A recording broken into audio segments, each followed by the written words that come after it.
Good morning, everyone. I am Otilia Baraboy. I am the Executive Director of the Alliance Française de Seattle, the French Alliance of Seattle, and I have the pleasure to introduce our guest today. First of all, I would like to start with the land acknowledgement. Although this is an event that we have on Zoom, we are all located in Seattle, which is the traditional land of the first people of Seattle, the Coast Salish people, including the Duwamish people, past and present, and that occupy this land. We honor with gratitude the land itself and the Duwamish tribe. I would also like to say a few words about us, the Alliance Française. So we are a network of 800 alliances in the world, which is quite impressive, I think. We were actually the first nonprofit in the world, founded by one of my dearest writers, Jules Verne, and other French writers. In the US, there are about 105 alliances, and the Alliance Française de Seattle is on the 7th place in terms of number of students. We offer about 90 classes a year. We have around 400 students a quarter, so it's pretty impressive, both adults and young children and teens. We have cultural events as well, so we are a cultural center, and this is part of a program dear to us, Les Rencontres de l'Alliance. This is a program that today we have in partnership with Elliott Bay Bookstore and Two Line Press. And then we have a guest from the Two Lines Press who will say a few words about the center for translation and also their publishing house. I would like, maybe Erin, would you like to say a few words about Two Lines Press? Sure, thank you. Hello and welcome, everyone. I'm Erin Brannigan, the Communications and Development Director at the Center for the Art of Translation. For those of you who don't know us, the Center for the Art of Translation, or CAT, is a San Francisco-based organization that champions literary translation. We're dedicated to finding dazzling, new, overlooked, and underrepresented voices brought into English by the best translators, and to celebrating the art of translation. Our publications, events, and educational programming enrich the library of vital literary works, nurture and promote the work of translators, build audiences for literature and translation, and honor the incredible linguistic and cultural diversity of our schools and our world. And Two Lines Press is our award-winning press committed to publishing outstanding literature and translation, specializing in exceptional new writing and new writers like Days Come and Go, and overlooked classics that have never been translated into English. We're so excited to have you with us today, and you can find out more about upcoming books and more events like this one on our website at catranslation.org. I will put the URL in the chat. And with that, I'll turn it back over to our hosts at the Alliance Française. Thank you, Erin. We're so glad to have you here today. I would also like to thank the Elliott Bay Book Company, and we will put a link in chat to their website. Please check them out. They are quite a landmark in Seattle. I would like to say a few words about our guests today. So I'll start with the author, Hemley Boum. So Hemley Boum is the author of 4 novels, including Les Maquisards, which received the Grand Prix littéraire de l'Afrique noire, and Days Come and Go. So I have both editions in French and in English. She regularly publishes articles in Jeune Afrique, Le Point Afrique, et Le Monde Afrique, and speaks at colloquia, universities, and literary festivals. Hemley has conducted masterclasses in France, Réunion, Cameroon, and Congo, and since 2019, she has been involved in La Fabrique de Souza, a series of literary salons in Douala, Cameroon. Hemley was born in Cameroon, where she studied anthropology before relocating to Lille in France to study international trade. She currently lives in Paris. Okay, so we will discuss more about the book, but this is a wonderful saga, we say, covering 3 generations. So I wholeheartedly recommend it to you. So please buy it if you don't have it already. For our members, maybe you could read it in French. That would be really wonderful. I would like to say a few words about the translator, Nchanji Njamnsi.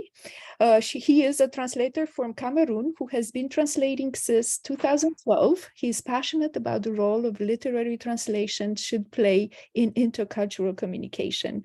He previously co-translated a short story featured in Your Feet Will Lead You Where Your Heart Is, which is a bilingual anthology published in 2020.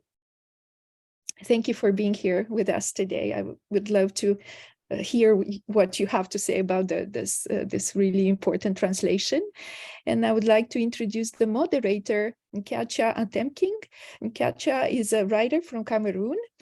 His work was published in 2015 in Kane Prize anthology, Lusaka, Punk, and Other Stories, Hotel Africa, New Short Fiction from Africa, Of Passion and Ink, New Voices from Cameroon, as well as the Africa Report, This is Africa, the Johannesburg Review of Books, the Guardian Long Reads, Porter House Review, among others. He is a Goethe Institute and Selt Foundation Writing Residency winner and a 2021 Art OMI Fellow in New York. He earned his MFA in creative writing from Texas State University, where he is currently employed as a faculty member teaching college writing courses. Thank you for being here with us today. And I will pass the baton to you, the moderator. So go ahead. We're looking forward to your questions. We also have an interpreter, Alina, our colleague from the Alliance Française, Alina, who will be translating Hemley's answers from French to English. Thank you. Thank you, Tila, for the wonderful introductions. Thank you, everyone who is here. Welcome to the virtual book launch for the English translation of Le Je Viens de Passe, Days Come and Go by Hemley Boum. We're just here to have a profound literary conversations about this wonderful book and get to discover in English this amazing writer of both novel, and it's the first one in English, actually. I'm going to start it off with a couple of questions for you, Hemley, and a few for Nchanji too as a translator, because I'm interested to know about like just the working process behind this book and translation and all of that. But I'll start off with you, Hemley, and I'm going to start off with my first question. You write with the pseudonym, a pen name, Hemley Boum. And for the record, she doesn't want her real name to be known by anyone. So we'll leave it at that, Hemley Boum. Now, when I first heard that name, especially the first word in the name, Hemley, it piqued my curiosity. And I thought about an excerpt from the essay, a very fine essay titled Cameroon, the team with Samuel Eto'o and Hemley on its site, which the founding editor of Chimurenga magazine, a great Cameroonian called Tone Njabe, published in the Financial Times. And I'm just going to read that little excerpt so we can get the context behind the word Hemley, which I think captures that word beautifully. Hemley, this word from the Bassa language encapsulates good Cameroonian nationalism. Hemley is what the English call pride, but deeper. Rudolf Mangabell, founder of New Bell, tells the German colonizers to fuck off. Hemley. Ruben Umyobe tells the French colonizers to fuck off. Hemley. Both men get decapitated for their trouble, but don't let that get in the way of theory. Hemley is the raison d'etre of the Bassa people of Cameroon's south. Bassas have said no more consistently and resolutely than any other linguistic group in a country of 278 languages. They have produced Cameroon's most famous intellectuals, revolutionaries, bar ladies, and footballers. 12 of the 20 players who took Cameroon's indomitable Lions to the World Cup quarterfinals in Italy in 1990 are Bassa, including Roger Milla and Benjamin Massing. Massing's famous tackle of Argentina's Claudio Caniggia in the dying minutes of that opening match, another attempted decapitation, is pure aesthetics of Hemley. And I remember, like, I was just 3 years old when that match was played, but like growing up in Cameroon, that moment of Massing and that tackle was like buried in our memories, and we always go back to it. Now, coming back to you, Hemley, given that your third novel is also titled Les Maquisards, is your writing an encapsulation of the aesthetics of Hemley? Thank you. Thank you for your question. Thank you so much for inviting me. Thank you to Alliance Française de Seattle. Thank you to my editor, to Lines. I'm so happy to be here with you today and share this moment. About Hemley, what can I say? It's the Hemley of the Cameroonian Hemley. I just added the Y because in French, you see, we have the muet. So if I haven't add the Y, they will say Hemle, and it's not the same thing.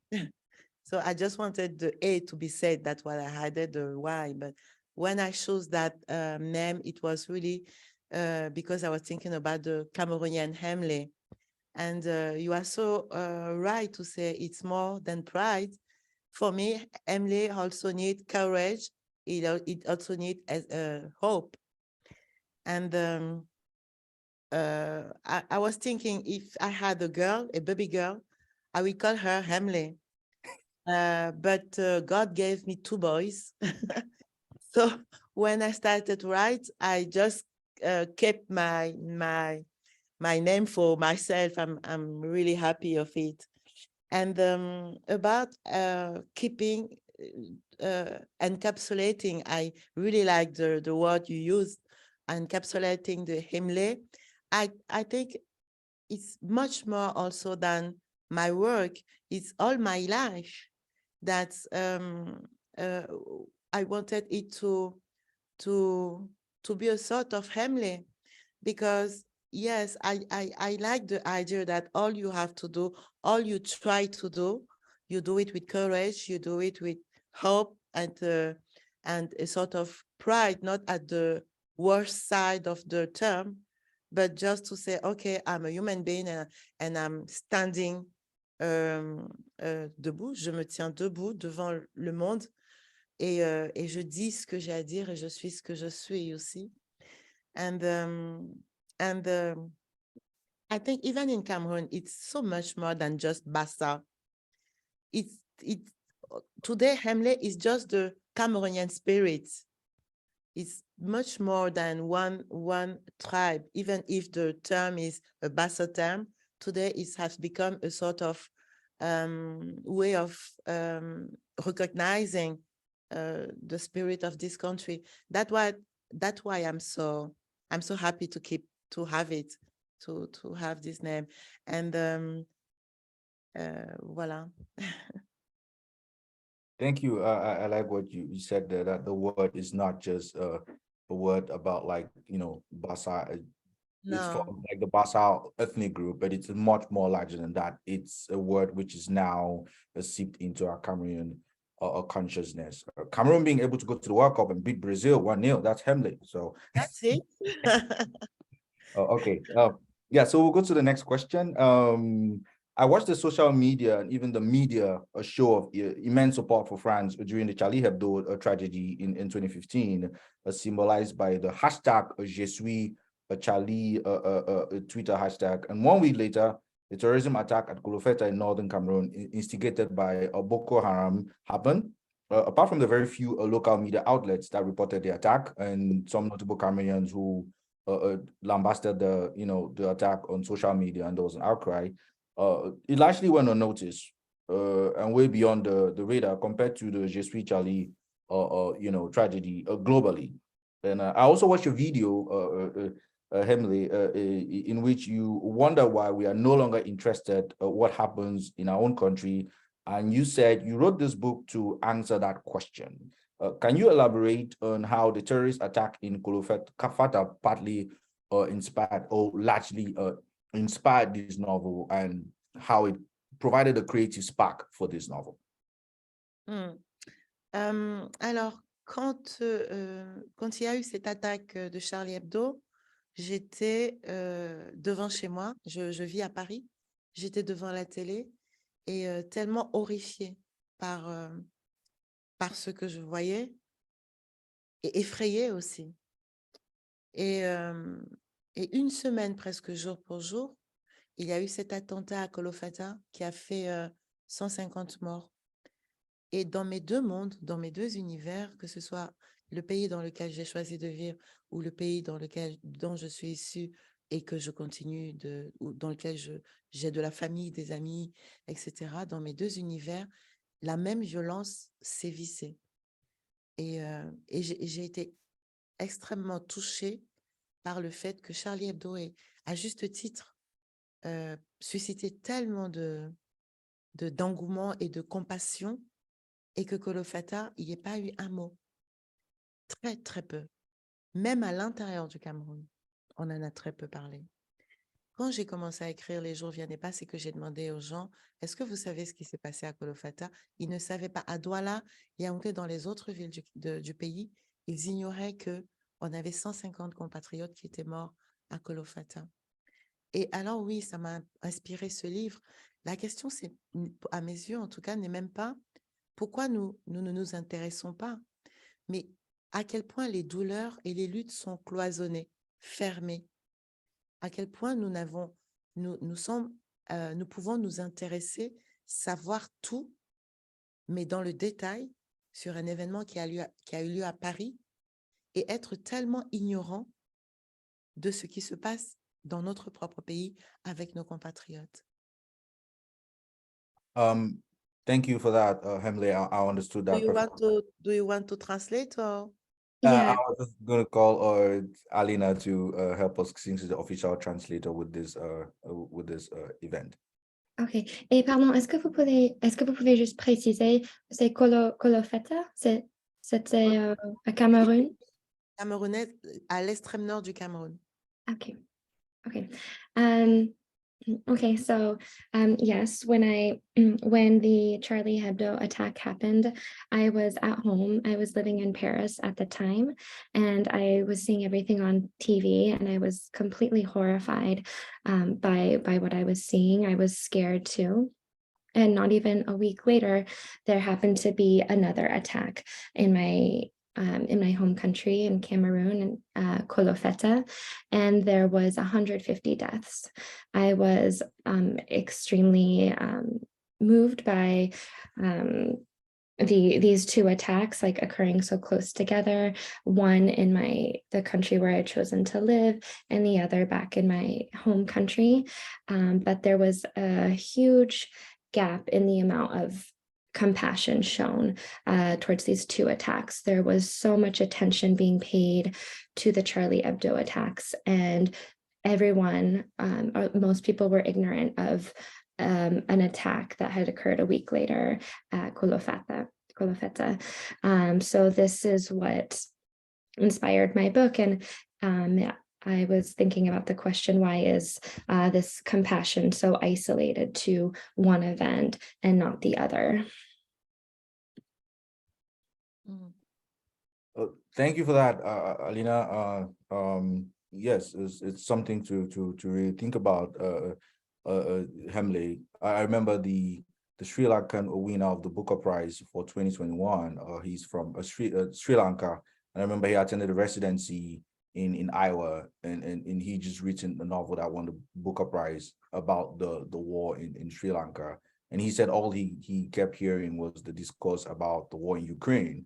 And he was like, wait, does the war in my country not count? And like, how come nobody even knows? Is it because Sri Lanka is so small? So I can totally feel your pain in that. And I also feel that too as a Cameroonian. And it was so, yes, I think there is a problem because some information, some countries, some people seems to be, okay, more important than others, other part of the world. We know that. But what was so painful for me was that even in our country, even between us Cameroonians, we didn't know about this event. There was 150 people have been killed, and the information just reached to the other part of the country. And I was wondering to myself, is it a sort of ignorance, indifference, or what? How can you call that? What sense can you give to that? For me, it was really it makes me. I thought I knew this country, but when I saw that, it makes me feel, okay, things really different. Yes, that's really apt. The irony for me, it's the Cameroonians who were posting Je suis. Of course, we have to be sympathetic when tragedies happen, but like Cameroonians were posting Je Of suis course. Charlie, and the same Cameroonians will be like Kolofata, c'est oula. It's that. That's it. That's it. Yeah. Exactly. Yeah. So yeah. So that's really insightful there, Hemley. So I'll go to my next question. About, like, again, you were speaking about the silence and us not knowing. Yeah. So about Cameroon's silence on another form of terrorism allegations, which you also touch in the book, right? So Cameroon journalist Samuel Wazizi died in prison in June 2020 after being accused by the government of being a terrorist. Media watchdog called it the worst crime against a journalist in Cameroon in the past 10 years. Yet that didn't make any headlines at all. We're just speaking about that. No, inspire nationwide protests. Now, the mysterious deaths and assassinations of people like Martinez Njongo, Charlotte Bayene, Ingel Benveng, Bate Bisong, we're all, and a host of others, we're all met with the kind of general silence in Cameroon as well. I'm talking about the silencing of intellectuals, like people who really contribute to academic and just national discourse. And you said you wonder why we are no longer interested in our country, and I guess you may be irritated by the general laid-back stance many Cameroonians have generally taken when people of significance have been sadly assassinated or died mysteriously. So what do you make of the general silence in Cameroon in the face of all these injustices when Cameroonians should be protesting and holding the government accountable? It wrongly accuses some of these men of terrorism. Do you think we're finally losing Hemley in recent times? I mean, you read about NS1D and Ruben Omyobe and them being in captured Hemley. Do you think we're losing Hemley in recent times? I think it's difficult. Well, this one I will say in French because yes, totally go ahead. I want to be a little bit clear. Pour moi, il y a eu un grand silence, un immense silence qui a suivi la guerre pour l'indépendance. Et ce silence a, d'une certaine façon, frigorifié la scène politique. On ne bougeait plus, personne n'osait bouger en fait. Et après les années 90, autre chose s'est installée. C'est ce que moi j'appelle la cacophonie. C'est-à-dire que tout d'un coup, tout le monde s'est mis à parler en même temps. Les personnes qui étaient légitimes pour parler, qui savaient de quoi elles parlaient, et aussi toutes les autres qui n'étaient absolument pas légitimes et qui ne faisaient qu'ajouter au désordre. Ce qui fait que la parole s'est diluée. Et aujourd'hui, en fait, les gens, il n'y a personne, il semblerait qu'il n'y ait personne au Cameroun qui soit légitime pour avoir une parole, comment on dit, juste, correcte, qui soit entendue des uns et des autres. À chaque fois que quelqu'un parle, on lui répond « Toi qui ?» Et on est quand même dans un pouvoir qui est là depuis 40 ans. Et tout le monde, tous les intellectuels camerounais, ou en tout cas la grande majorité des intellectuels camerounais, d'une façon ou d'une autre, se sont alliés à ce pouvoir, ce qui les a d'une certaine façon aussi disqualifiés. Donc aujourd'hui, le problème pour moi, ce n'est pas le silence, c'est l'autre côté du silence. Mais ça reste une souffrance. L'autre côté du silence, c'est la cacophonie. C'est le manque de légitimité. C'est le fait que personne ne peut se lever aujourd'hui. Les élites ont trahi, les intellectuels ont trahi. Les Camerounais, chaque génération de Camerounais s'est levée à un moment ou à un autre pour revendiquer. Et ils ont été tués. Les noms que vous avez cités, c'est les personnes connues. Combien de silencieux? Combien? On ne sait même pas. Mais on sait qu'ils ont été tués. Les leaders ont été corrompus. Donc aujourd'hui, ce que nous subissons, c'est l'autre côté du silence, mais c'est tout aussi dévastateur. Ok, merci. Cacophonie, vous pouvez, j'avais un peu du mal à comprendre ce terme, cacophonie. En fait, Cacophony, it's just cacophony in English. Oh, c'est le même en anglais? Yeah. C'est ça. Ok. En fait, c'est quand tout le monde parle en même temps et qu'on n'entend plus. On n'arrive plus à s'entendre parce que tout le monde parle en même temps. Okay. So after our independence war, there was a big silence, a huge silence, and then after some in the 80s, everybody started talking. However, the voices weren't always legitimate. There was another side to the silence, and that was illegitimate voices that were speaking. Even the intellectuals, in some way or another, they were related to the power, and they were also betraying the country in a way. And this was the negative side of silence. And the people who did speak legitimately, they were the people who killed. The leaders were corrupt. And so this was, yes, there was this silence. And then on the other side, there was this dark side where it was only everyone was talking and was adding to the chaos. Yeah, thank you for that, Hemley. And while you were speaking, I remember when you said that thing of Swaki, and it reminded me of a song which Cameroonian Makossa musician Longue Longue, a line that in Ayo Africa that goes, toi tu manges les cola, tu parles aussi la politique, like you're eating cola now and you're also speaking about politics, my brother. Yeah, so I'll take a spotlight a little bit to Hemley, to Nchanji Njamnsi, who translated this novel, and maybe have your thoughts on this. So here's a question for you, Nchanji. Congratulations on your maiden translation. For those who don't know, this is Nchanji's first full-length novel translation. And I'm sure it's like really a feather in your cap. You translated a short story entitled Bataille au Crachat. In English, that would be Battle Royale. In the Bakwa Books anthology, Your Feet Will Lead You Where Your Heart Is. Bakwa is really doing great work with all the translations too. And your next Bakwa project was to translate Hemley Boum's award-winning novel. This novel, Le Juve n'est pas, actually won the Amadou Nkrumah Prize in 2021. And now, that's your next project, to translate Hemley Boum's award-winning novel, which I guess was a lot of pressure, given your experience with short form only. Now, but it's so well done. I felt like Hemley was writing in English for me. I could, totally get there, not get lost in the translation. So that's kudos to you, man. So how was the experience, given that it was your first full-length book, though? Were you anxious or intimidated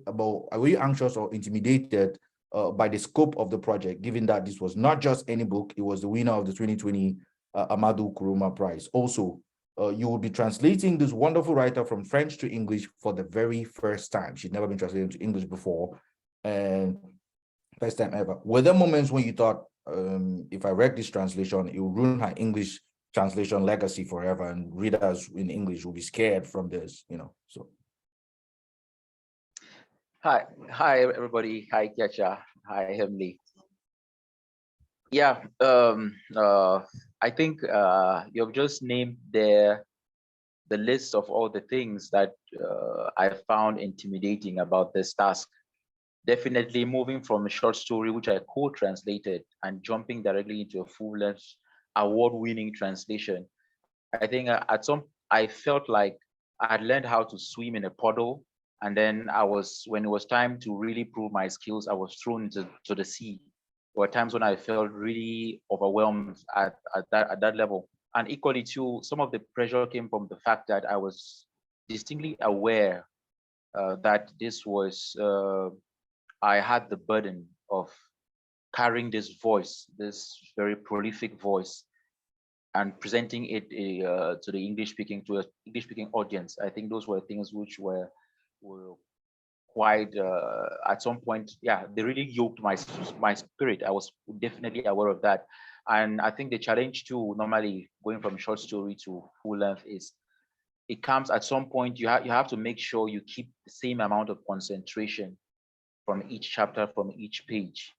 Yeah, at no point can you afford to drop the ball. You have to, every word, every sentence, you have to make sure that you come in with premium attention and premium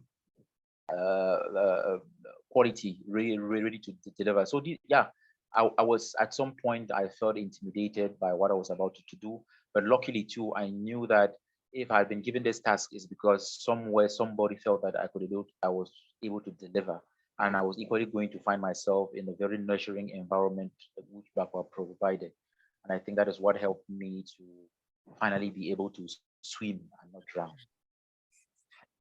I like all the metaphors you're using there. Like I was in a puddle and I went to the sea. You know, I just missed that. You know, you being in a river. I didn't hear a river or a lake. I'm kidding. Yeah, it was so well done, Nchanji, and it was a page turner for me. I was just swimming through. Like I said, I felt like Hemley was just writing straight up in English. I didn't feel like I was reading a translation, which is a testament to that. And on the note of switching between languages. Hemley. Now, here's the thing. I'm going to start it off with some facts. In Italy, translation to the Italian language accounts for 50% of the publishing there, 50%. But in America, translation from all other languages to English accounts for only a tiny 3%, 3 of the publishing space here. America is insular like that. Yeah. And Hemley, given that you speak English, you have been translated to English for the first time. You have done a US book tour for Days Come and Go. We are now launching the English translation in America, and which is a huge market for writers in translation from other countries, like including the UK. I mean, like even British authors take the American market seriously. You can imagine, like from other European countries that speak different languages. Do you feel like you'll be inspired to write a book in English in future, such that you go, I don't need Nchanji Njamnsi for this one. I'll do it myself, just like Thanos in Avengers Infinity Wars when he gets like, I'll do it myself. I mean, I know some Francophone writers who have moved to America and are writing in English now and teach here, just like, I mean, his New York, I don't remember his name, Patrice Ngana. So will you be writing a book? I think I can do many things in English if I really work, because I live in Paris and of course I speak French all the time. So maybe I lose my English. But if I really work, if I live in an English place where everybody speaks English, I think I can improve very fast. But I don't think I can really write a novel in English, because French is my written, it's my language. Le français, c'est la langue dans laquelle j'écris, je conceptualise, j'intellectualise, mais aussi la langue dans laquelle j'exprime mes émotions. Même en ma langue maternelle, je ne pourrais pas écrire un roman comme j'écris en français. Ce n'est pas possible. C'est quelque chose que j'aimerais faire, mais je sais que ma langue totale, c'est-à-dire la langue qui englobe toutes mes autres langues, c'est le français. Et j'ai besoin d'être totale pour écrire un roman. Voilà. Et donc, c'est pour ça que j'aurais toujours besoin de Nchanji, et ça me va très bien parce que en plus, il a fait un travail merveilleux. Donc, pour moi, c'est parfait. Okay, over to you, Alina. Yeah, so I don't think I could write a book in English because French is the language that I conceptualize things. It's the way I intellectualize things. It's how I express my emotions. Even my maternal tongue, my mother tongue, I can't write the same way that I do in French.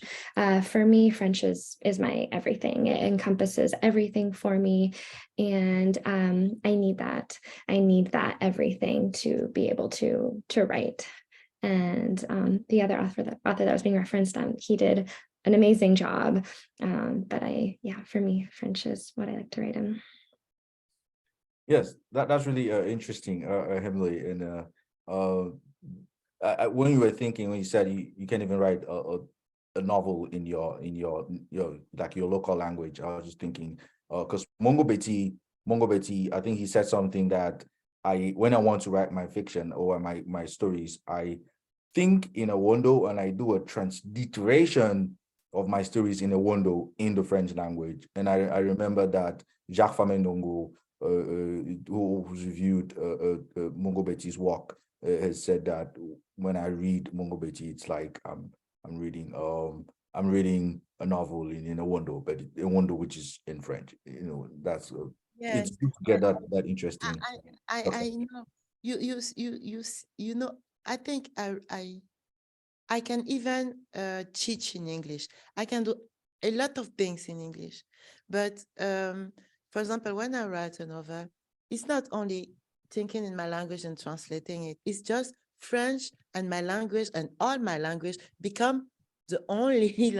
I don't know how I can explain it. It's just like all the language I possess to express myself are just put into this French I'm writing with.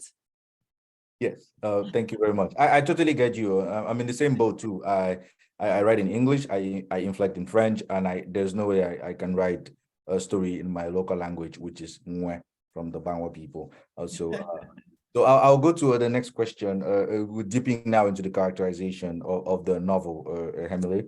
Now, the characterization of the three women characters is really well done. There's Anna, there's Tina, and there's Abby, who's Anna's daughter. So they're nuanced characters and very distinct. Anna's section has a heavy retrospective element to it. I can feel the weight of history throughout her narrative. It's really history laden. And then it really has that retelling feel, and it's evocative of someone who is living in their last days. And yeah, and then just so for the future readers of the book, Anna's in her last days suffering from breast cancer and all. And remember that the doctor tells Abby about enjoying those moments because they are the fondest memories. Abby is also thoroughly the next character, which is who's Anna's daughter. She's thoroughly modern and so different from her mother. She's a modern woman. Even her section has a contemporary feel to it and tone, unlike her mom's section, which is kind of, it's a millennial. The mom section kind of feels old and archaic to me. And I was like, my millennial brain, it looks like very grandmotherly voice. So I think the book depicts just not just generation differences, but also cultural differences between all these women brilliantly. Now for Tina is a youth. She's more almost like Gen Z, like to me. She's like biracials, coming like she has this descriptive, and she's like very youthful, very teenagey voice. So the different sections have that, teenage young girl voice, and her part is like really traumatic. I'm not going to tell what happens to the part of the story. Just read it to find out. So you see, it's like not so the three characters are not just distinct, but even the sections that the sections that captures three women have a different narrative feel to it, which is not quite an easy thing to do, and testament to your talent, Hemley, which you did it really well. So was it a challenge to map out these women's characters in their various sections and chapters the way you did, from the narrative tone to the quirks and eccentricities? Even the point of view keeps changing from section to section. The narrative feels different. Was it a challenge, and how did you map out these three female characters in the novel? Was it tough to pull that off? It was very interesting for me because Anna est une vieille dame à la fin de sa vie, et elle est très libre de parler. Elle choisit. En fait, c'est même pas qu'elle choisit, elle n'a plus le choix. Maintenant, elle a vécu toute une existence et elle veut partager. Et pour moi, de passer d'un personnage à l'autre, ça me permettait d'être dans un temps long, dans le temps long du roman, qui permet de raconter ce pays, en fait. 3 générations, c'est toujours très intéressant dans le roman parce que ça permet de déborder sur la génération avant, donc de parler de Awaya, la maman, la grand-mère de Anna, et sur la génération après, sur les enfants. Donc, on est dans un temps long qui permet de poser aussi un roman complexe, nuancé, où on peut observer une analyse psychologique des personnages, une analyse du temps qui passe, aussi des contextes. On a le temps de poser sa narration. Et moi, c'est ce que je préfère faire. Je trouve que le roman est plus riche et plus fort quand on se donne ce temps. Le temps du roman n'est pas le temps de l'information immédiate. On doit contextualiser pour que le lecteur puisse s'approprier l'histoire.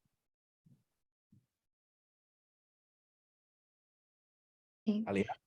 Yep. So Anna is an old woman who is at the end of her life. She's very free.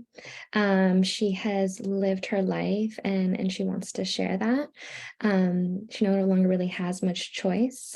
Having the three different characters, being from like three different generations, allows for there to be a lot of time that spans over the course of three generations, because we have the grandmother of Anna, and then we also have the kids.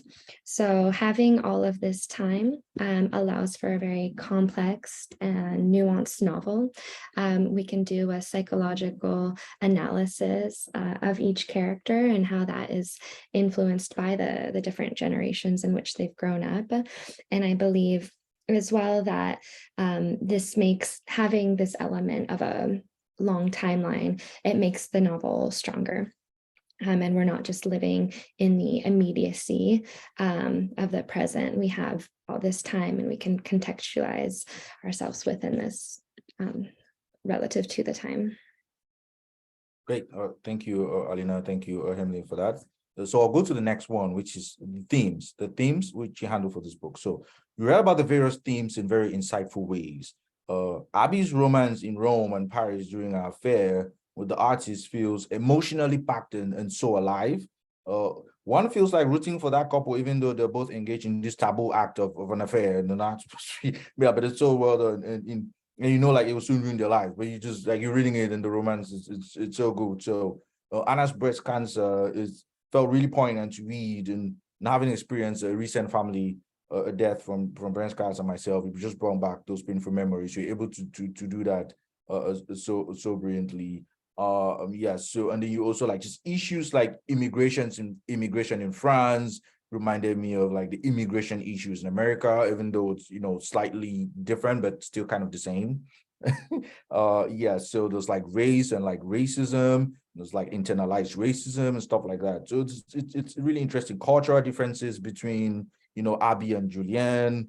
You know, there's a whole trip, you know, about when I go to Julianne's parents and how there's different like treatment, all that. So all that cause cultural differences. They're just eating salad and like they're like, can you guys just cook for us? Like, so it's all those cultural differences. Yeah. So yeah, and then there's that too, just like how you handled like the Boko Haram attack, Kolofata. I kind of felt like you just lived in Kolofata for like a whole year, like the Sambisa forest. It just like the writing, different themes were just done well, and it's like you're there and you're experiencing this thing. It's like you're just, like I said, I feel like you lived in Kolofata. I feel like you were with Julian's parents all through. So it's done well. And yeah, so my question for you is, what was the research process for this novel like, right? What was the research process like for this novel about the past events? And how much of a watcher were you during the writing process with the current events? And yeah, what are some of the real events you witnessed apart from the Kolofata attack? What are some of the real events you witnessed that informed your themes, right? So, you know, just I remember a funny line from Chimamanda Ngozi Adichie when she said, a family member accused her thus: if you want to write about us in your novel, just put our real names in the story straight up. Or did you, just like one creative professor at the Iowa Writers Workshop famously said, you have to imagine deeply? Did you just imagine these things deeply, or did you take by the Chimamanda playbook and whip in all these real life experiences? So can you speak to all that? I know it's a very big question, but you can speak to it. Yes, okay, I will try and answer. I think, je pense que tous les écrivains, à un moment ou à un autre, il y a les membres de votre famille qui vous disent, mais pourquoi tu parles de moi? Parce qu'ils se reconnaissent, ou ils ont l'impression de se reconnaître dans ce que vous êtes en train de dire. La partie la plus simple pour moi, ça a été la localisation géographique et le climat dans le camp de Boko Haram, parce que ça, c'est documenté. Aujourd'hui, il y a des documentaires cinématographiques, il y a des anciens otages qui ont témoigné, et puis je peux aller sur Google voir où est Sambisa, ou Ecolofata. Voilà, quand on travaille sur un sujet, je peux avoir toutes sortes d'informations. Mais une fois que j'ai le contexte, moi, je dois créer l'histoire. Je dois rester concentrée sur mon histoire de manière à ce que tout soit cohérent, tout du début à la fin. Parce que je suis en train de raconter de ce pays qui commence par Anna et finit par Tina, amène logiquement à la destruction. C'est le roman d'un effondrement. L'effondrement des gens intimes, des gens, l'effondrement des familles, l'effondrement du pays. C'est de dire petit à petit, ces gens qui sont des gens bien. Tout le monde dans ce roman, il y a quelques méchants évidemment, mais les gens sont des gens bien. Et tout d'un coup, ça s'effondre en fait. Et pour ça, en fait, je me sers de tout. Je me sers de mon quotidien, je me sers de l'après, je me sers des gens. Oui, les écrivains sont des vampires et nous puisons dans la vie des gens, mais je me sers aussi de mon imaginaire. Et faites-nous confiance. Nous, les écrivains, nous avons une imagination débordante. Nous sommes très forts pour créer des vies, des mondes, des univers. Okay, Alina? Okay. Yeah, so I think every writer at one moment or another has had someone from their family say, hey, like, are you writing about me? Because they tend to recognize themselves within the stories or within certain characters. I think the easiest part was having the geographic location, be able to see that on the map. There are people who have who are witnesses, and in this day and age, you can have access to all of that information.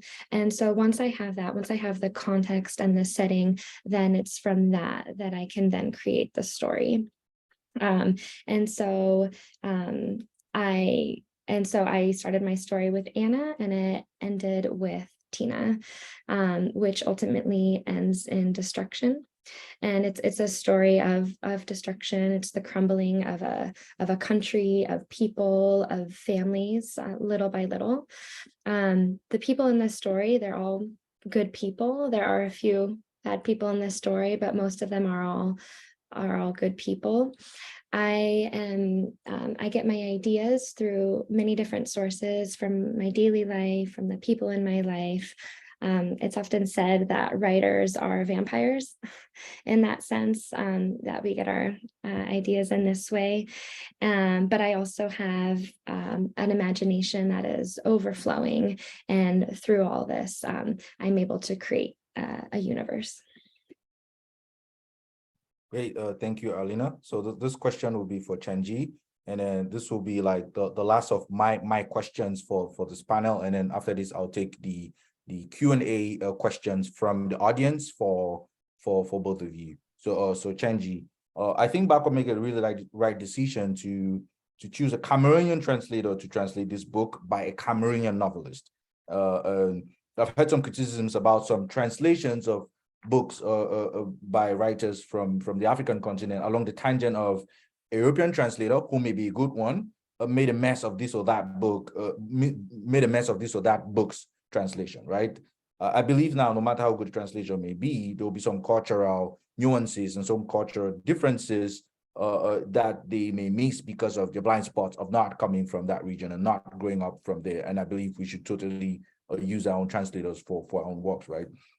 Now, I've even heard a water cooler story about one European translator. He said something like, before I translate this Cameroonian book, I'll have to spend a few nights in bars in Douala to get a feel of how Cameroonian French is spoken on a day-to-day basis. The fact that you're a Cameroonian help is not just, it's a minor factor, I'm sure. You put in the work. So what were your thoughts on all these? And also, I noticed that there's some italicized words in the novel, which it kind of like subtly explained, and you know, and stuff like that, like words like Jangi and like Condre and like things like that, like it's all of them are italicized and like subtly explained too. What are your thoughts on all these? Thank you. I think you raised a very pertinent and recurrent topic in literary translation circles, and true, they have been enforcement that directed at some translations that were done by non-native or non-local translators. And some of these have their place. But I think too that people have to be very measured in the criticism that they laid out. There's an issue of context too. Back when I think those translators, I think is back in the days of the African Writers series and all of that, we didn't back in those days have the amount of information flow, the ICT tools which you have today, where at the twinkle of an eye, with snap of the finger, I can have information about something which is happening in the Australian outback. So I think people too, when they're keeping those criticisms, they should have that in mind to be able to understand that some of these translations were not mistranslated intentionally, but it was just because the translators back then were working within the constraints of their time. So I think because even as a Cameroonian translator, I bet you there were things which I was challenged when I had to translate, because Hemley Boum is a Cameroonian, and you know that being Cameroonian means being multicultural on so many levels. Yeah, the fact that you are a Cameroonian translator doesn't mean that de facto is going to be easier for you. There were words which I had to note, go out and reach people and research. And I think if it was like some other translator, they too would have to go through that process. So, but of course it helps, because there were decisions which I easily made. I usually arrive at decisions because I was from the culture, and I straddle both cultures in a sense. For example, whether or not we left country, instead of maybe saying something like porridge plantains, that was a decision which I quickly came to, because I knew that if you say porridge plantains, sure, if you ask an English-speaking Cameroonian, for example, when he sees country, that what is that? It is very easy that he or she will tell you that that's porridge plantains. But if you don't keep country, there's something which is lost. There is a cultural element which you have left out, because when country is specific to a tribe, is specific to a cultural area in Cameroon. So those were some of the challenges that I have, and whether or not we have to, there are other components to this debate on whether or not having translators who are closer to an author's culture translate is better. Yeah, there are many components of that. There are issues too of independence, sovereignty, intellectual sovereignty that come into play, and I think which are important.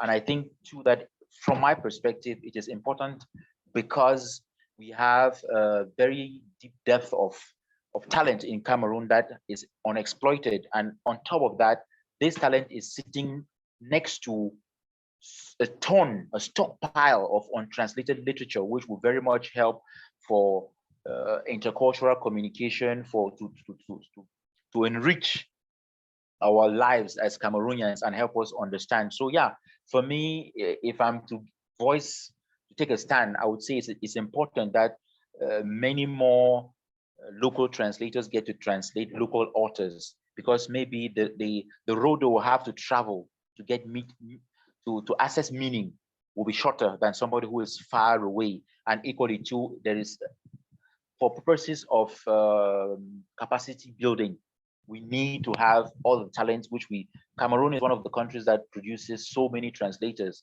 but you wonder why those translators rarely get into the business of literary translation.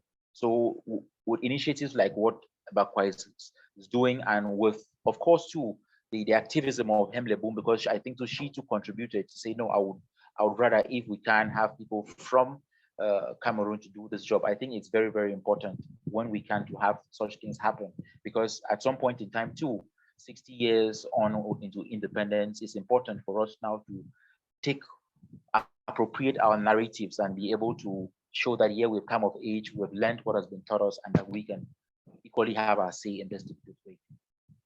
Yeah, that's a really profound insight, Nchanji. Like, yeah, I get what you mean. Words like, how can you translate the word Njangi? You cannot translate. Yeah. For example, I attend a meeting where we have English speakers and French speakers. In English, in the bylaws, the word we have for that is a revolving savings scheme. But if you have to input such, it's very long, and it doesn't really work.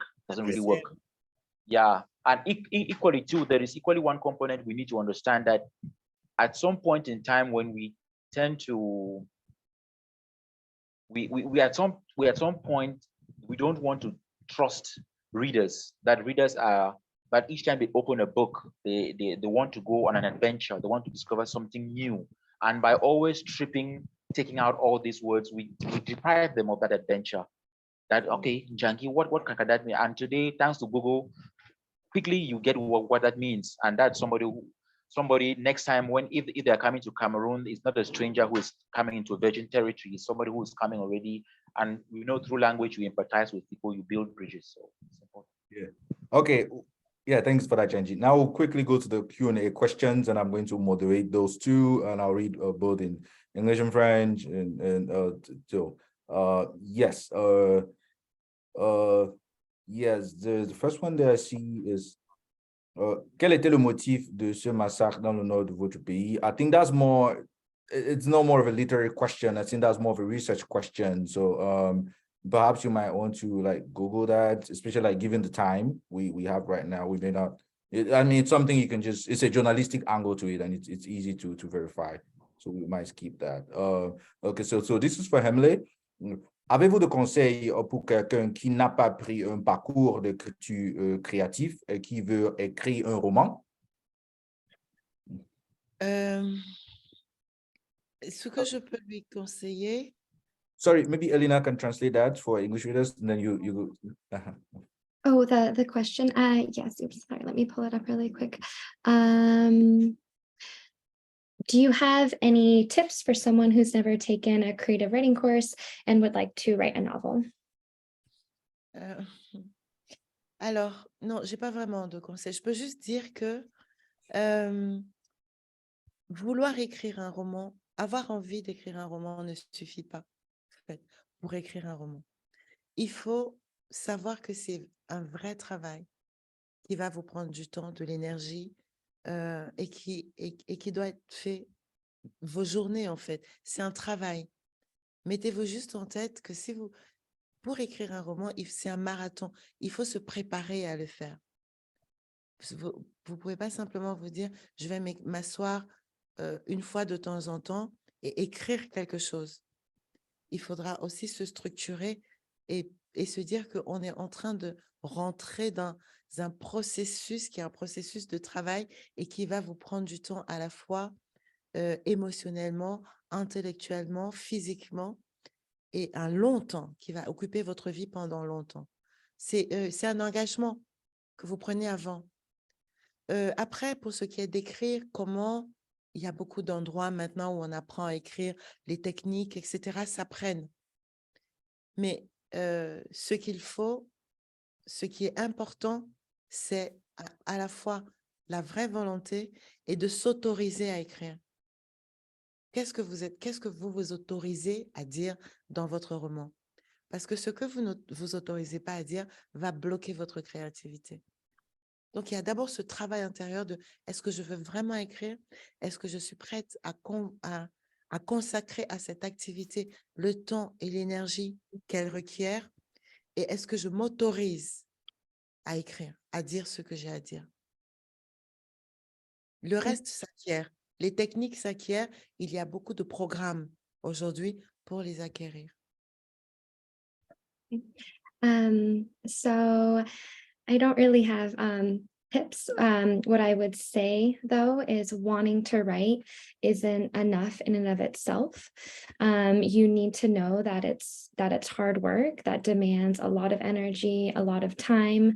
I would say that it's a marathon, and you need to prepare yourself for that. You can't just sit down sometimes and write. You really have to dedicate yourself. It's a long, arduous process, and it's going to be demanding physically, intellectually, and emotionally.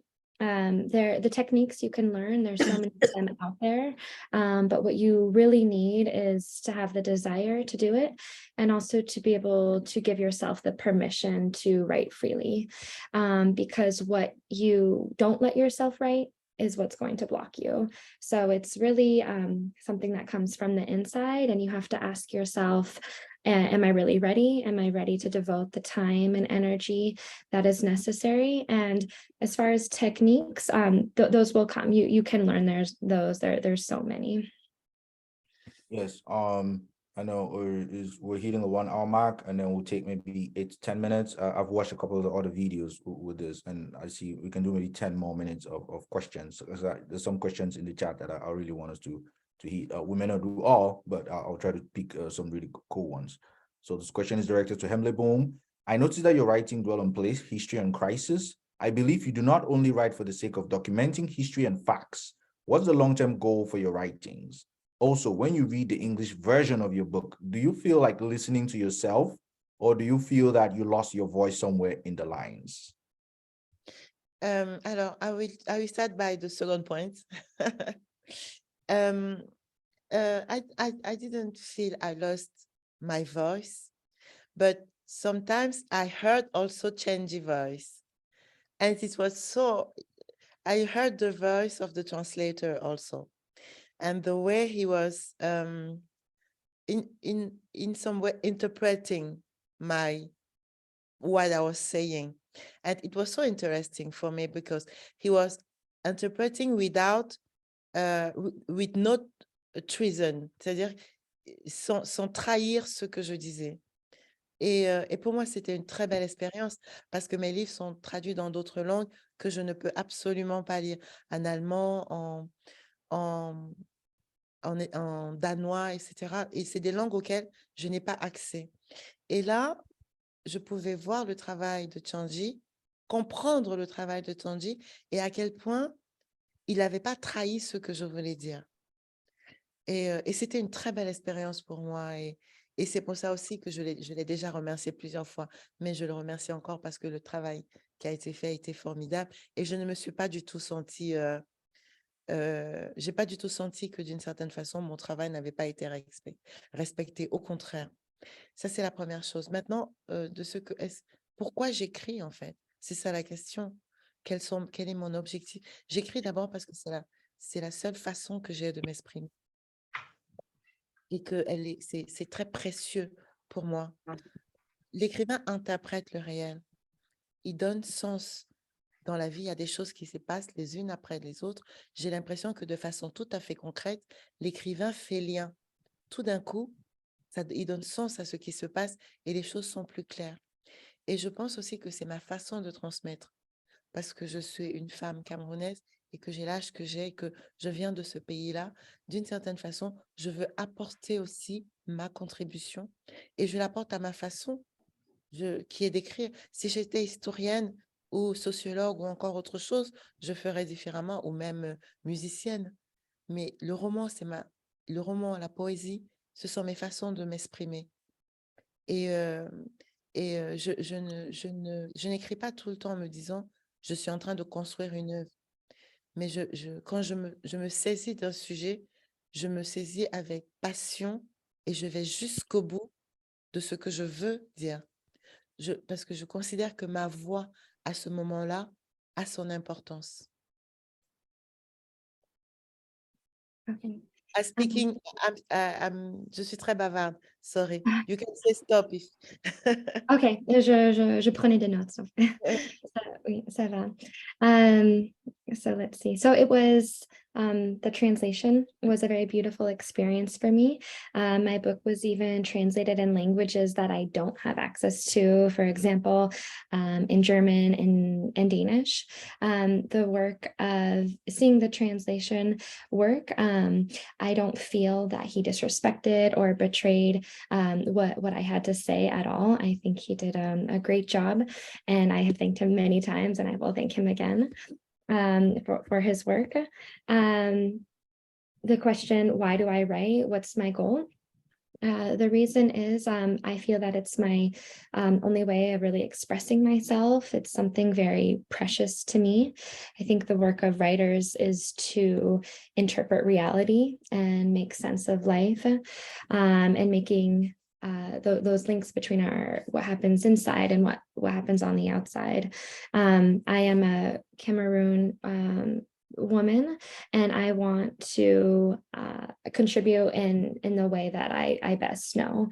If I was a historian or a musician, or if I had another profession, I would express myself in a different way. But the way that I feel I can best express myself is through writing, through poetry. And I don't write all the time, but when I do, I go all the way. I know the importance of what I have to say, and I know what I want to express, and I see it through till the end. Et puis, je voudrais juste rajouter très rapidement, moi, j'ai appris et aimé la lecture au Cameroun avec des auteurs qui venaient du monde entier. Et ce que ça m'a donné comme envie, c'est de dire, mais moi aussi, j'ai des histoires à vous raconter. En fait, plus je lisais Victor Hugo, plus je lisais la littérature russe ou la littérature américaine ou la littérature qui venait de partout, je disais, j'ai tellement envie de raconter moi aussi des histoires qui se passent dans ma maison, mon quartier, ma ville, parler de mes voisins, parce qu'il me semblait que ces histoires-là aussi étaient susceptibles d'intéresser le monde, dans la mesure où les histoires du monde m'intéressaient moi.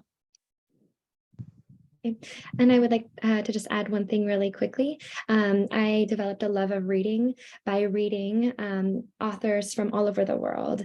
And in reading these authors from Russian literature, American literature, really all over the world, I thought to myself, well, I too have stories to tell. And if these stories are interesting to me, then what I have to tell could be interesting to others as well. And I wanted to recount the stories that happen in my home, in my neighborhood, my neighbors. Yeah, thank you. So maybe I'll do 2 more questions, so we hit 1 hour, 10 minutes. Yeah. So Nchanji, do you feel Cameroonian as you were translating, or did you tell yourself, I'm a Welsh citizen and I should translate for everyone to easily get me? Tricky question. How do I respond to that? I think it's increasingly challenging in today's world to build to really put a fine line between citizenships, your national citizenship or your membership to wider community of humanity. I think there are moments when it shifts. There are moments when you're surer, you're way more aware of the fact that you're Cameroonian, and at some other point you feel like you're an international citizen. So I think it shifts.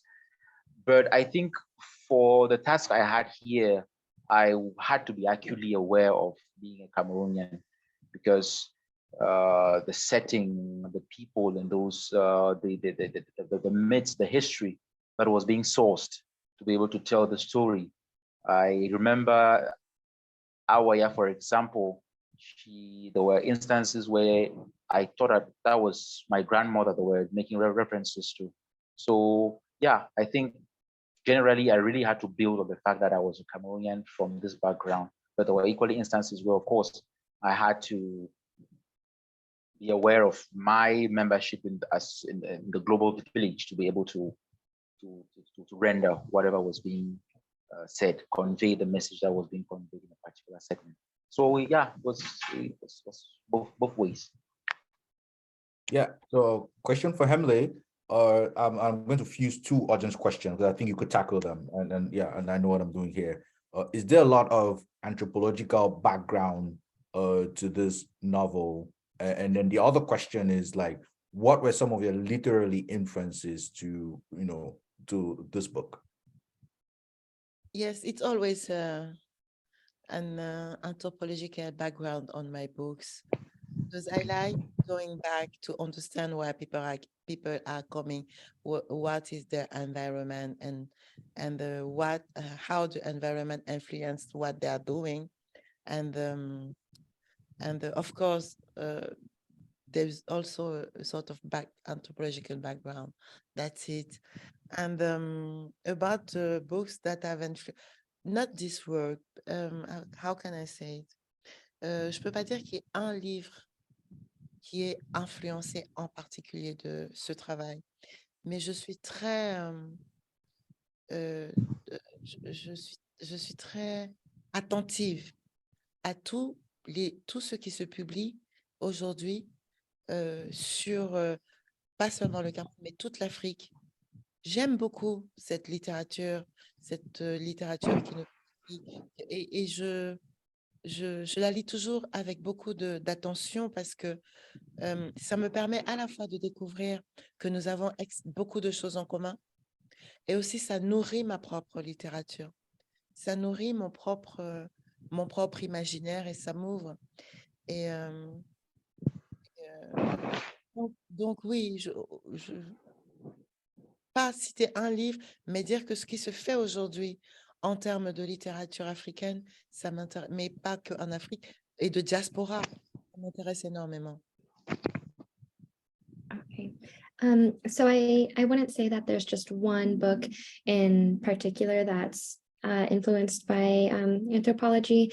I would say that I'm very attentive to everything that's being published right now in Africa. I love this literature that's getting published. I read it with great attention, and when I do read it, I love discovering the things that I have in common with these other authors. And it also fuels and nourishes my own literature and my own imagination. So yeah, it wasn't just one book in particular, but really everything that's going on with African literature right now in the diaspora. Yeah, so thank you for that, Hemley. Thank you for that, Alina.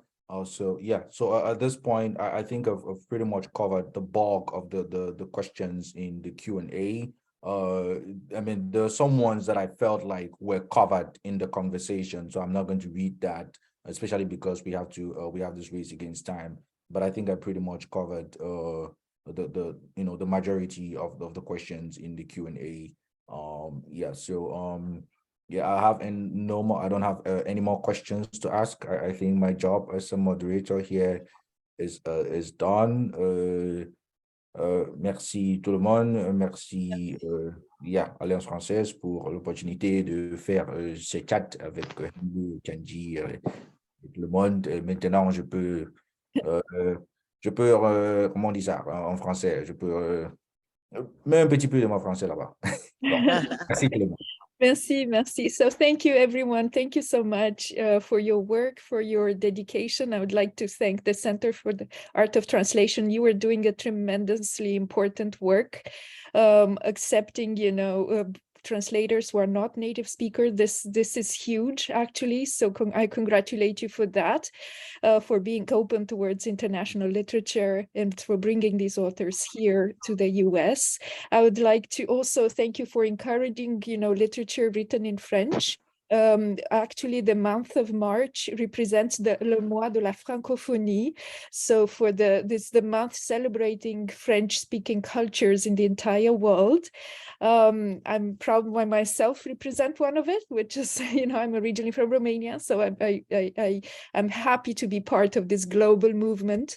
So please check our website. We will start celebrating the French-speaking world with a wonderful event called La Nuit des Idées, the Night of Ideas, that will take place at the same time at the end of February and beginning of March all over all over the world, actually, in big cities like New York, San Francisco, San Diego, in Australia, etc., Sydney. So check out what they do. And also in Seattle, for the first time, we will welcome local artists, dancers, academics, Francophone writers, and we will explore the theme of space, transformative spaces and creativity.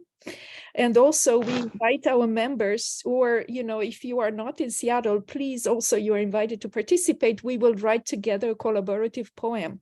And again, also in this, spirit of collaboration, we accept, we have a few words that are in English, but they're of French origin. So there is a prompt, so please use them, but you can use English, French, or any other language. So, tune in into your creativity and join us. My colleague here will put the link in the chat, and I'm looking forward to reading more from your wonderful book. I'm halfway through, Hemley, and I'm reading the French and the English. So I really, it's a blast. It's a wonderful translation for me, as I'm interested in theories of translation. It's really amazing work. Thank you again. and see you at our events virtually and in person. Thank you. Merci, merci beaucoup. Merci à tous. Bye, everybody. Bye-bye. Bye. Bye bye. Bye.